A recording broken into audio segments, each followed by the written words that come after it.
my pleasure to brief you on what the Senate, through its leadership and relevant committee, has done in relation to the proposed, and leader of the Senate and the House on the proposed increment in the electricity tariff.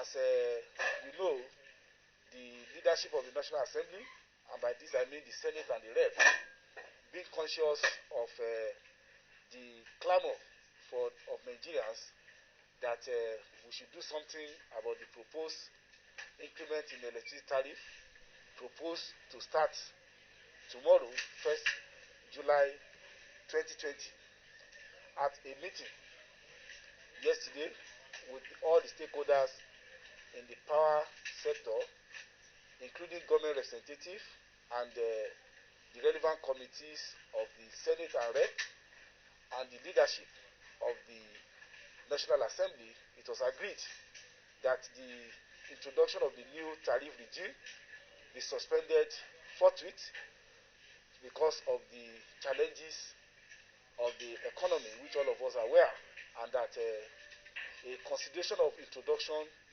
be suspended till the first quarter of next year.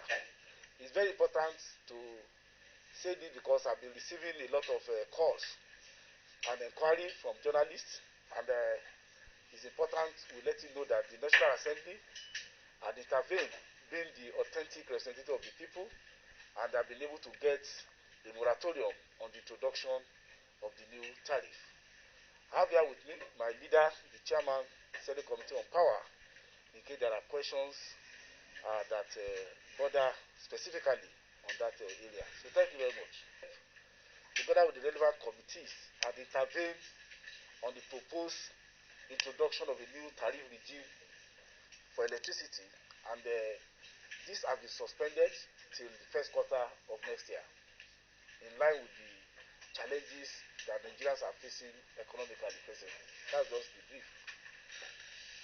I have one question myself. We say that you cannot put the cart before the horse. There has to be some measures. In this, before now and first quarter, some of the issues will be attended to. For instance, from the records of NEC, they say you have 10 million Nigerians who are registered or connected to the network.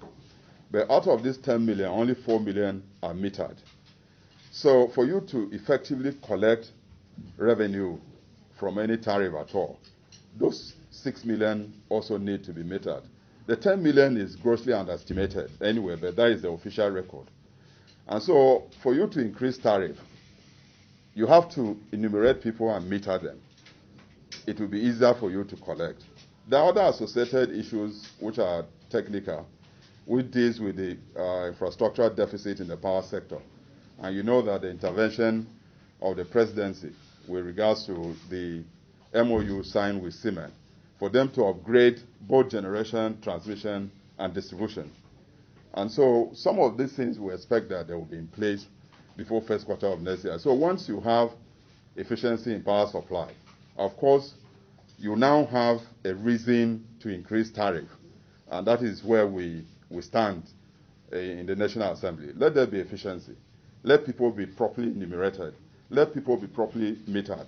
And then they will be able to increase tariff. At that point, like you said, there will be no reason for any person to complain. Okay. Go ahead.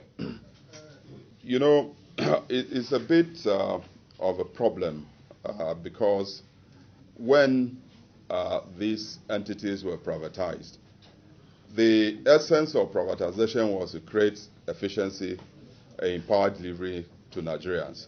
Unfortunately, the privatization in itself was hastily done, and so there were issues that were not attended to at that time.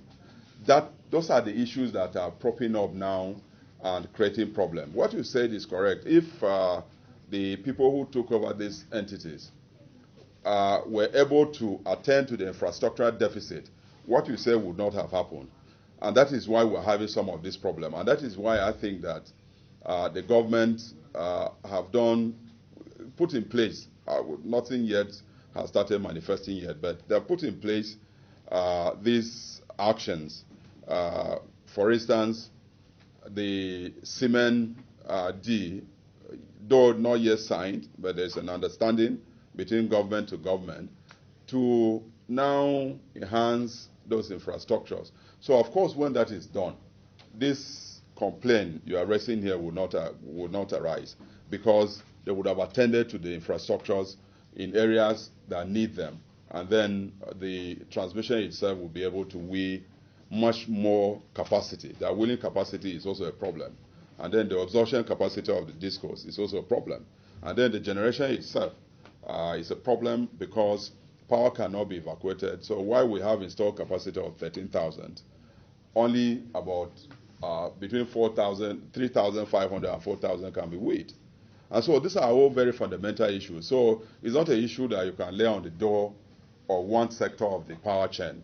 It is an all-encompassing problem, and we, as legislators, are very concerned, and we are very supportive of the executive for them to address this. So that is why you see, especially in the Senate, we had a roundtable, and now I've just completed the investigative power hearing, which has revealed a lot of things and things that we need to do, especially in the alignment of the value chain of the power sector.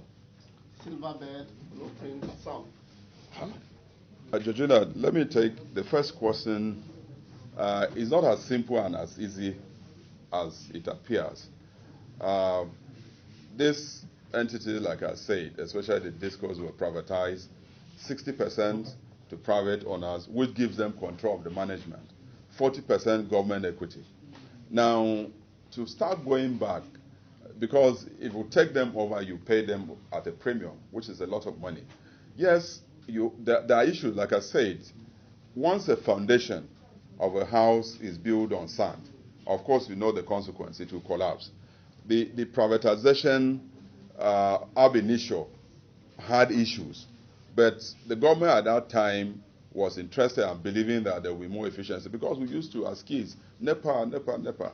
So they thought that privatize this just like it's done in other countries. Most countries, especially developing countries, have taken that route of privatization to create efficiency.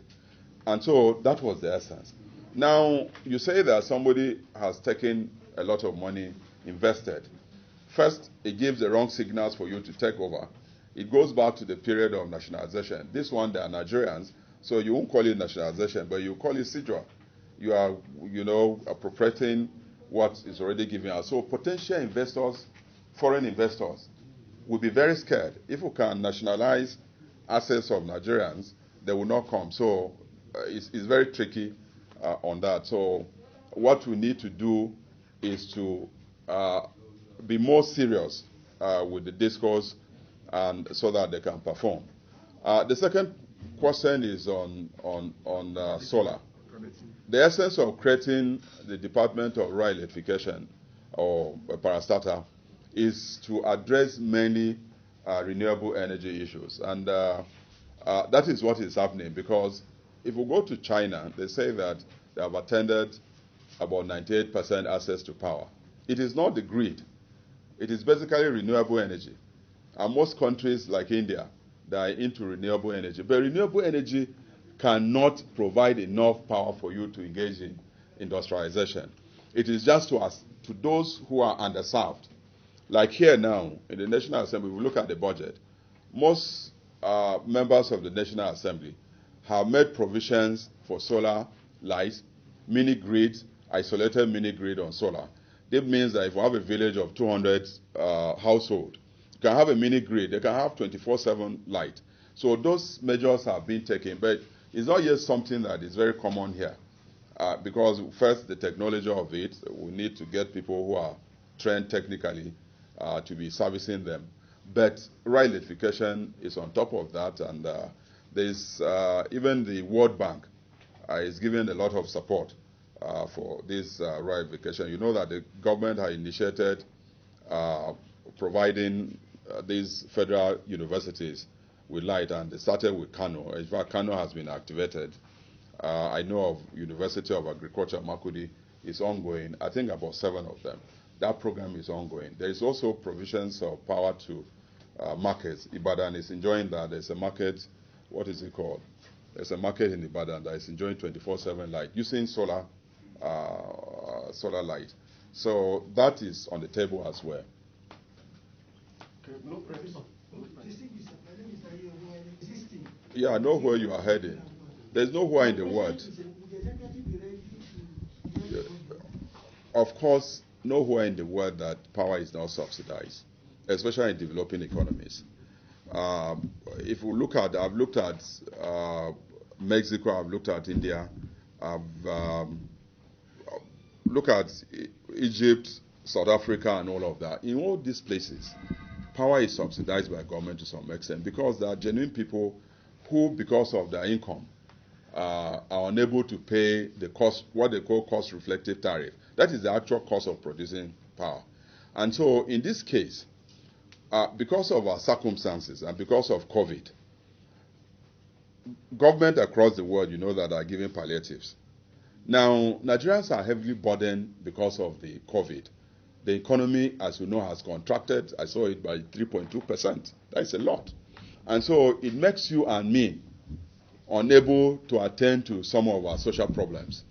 And so the government prefer to add more burden or lessen it? So I think the executive, the government, the president has been doing well. He has paid so much money. And what we expect is that will gradually reduce or diminishes as the power sector become more efficient. So two things. One is to make it efficient, and then the government to back out, just like they've done in the oil sector, where subsidy has been completely removed. But even at that, you see, the government is reducing the pump price. So should they, in the same vein, increase tariff? It doesn't make sense. So I think the executive will agree, even though it's going to come at a cost. But what cost is more than lessening the burden on your people?